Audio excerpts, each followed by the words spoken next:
As ceasefire breaks down with deadly strikes, Netanyahu says this is only the beginning. Israel Prime Minister indicated that he was open to more talks with Hamas, but they said they would take place under fire. And the assault on Gaza overnight Tuesday killed some 400 people, local officials said. Yeah, that's just wow, man. It's crazy. Here are the latest developments. Prime Minister Benjamin Netanyahu of Israel said that deadly airstrikes on Tuesday that ended in a fragile truce were only the beginning, indicated that intense attacks on the Gaza Strip would not stop. Just before 2:30 a.m. local time on Tuesday, Israel forces launched an extensive aerial attacks across the Gaza Strip. More than 400 Palestinians, including children, were killed, according to the Gaza Health Ministry, though whose figures will not differentiate between civilians and combatants.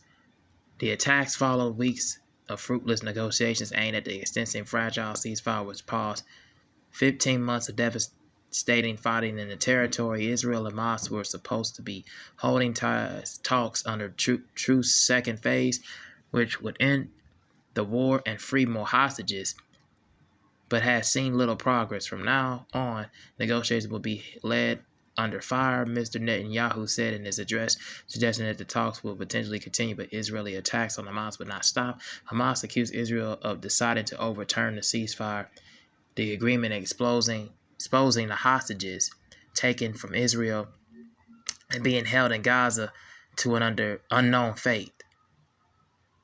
Hamas, however, did not immediately respond militarily to the attacks in Gaza. The intensity of the bombardment recalled the war's earliest days, when Israel launched a relentless wave of airstrikes in response to the Hamas-led October 7, 2023 attack that ignited the fighting.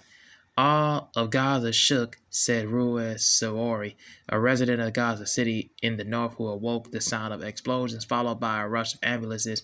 The next phase of the ceasefire was supposed to free more hostages taken during the Hamas-led attack on October 7, 2023. Mediators had hope of the talks would lead to the end of the conflict, but Israel leaders said that they were unwilling to stop the fighting until the end of Hamas rule in the territory. Hamas said that it could compromise on civilian control, but showed little inclination to disband the battalions of armed fighters or send leaders to exile. And Daniel B. Shapiro, former U.S. ambassador to Israel, said on Tuesday, Hamas' insistence on holding on to hostages as leverage, and Netanyahu's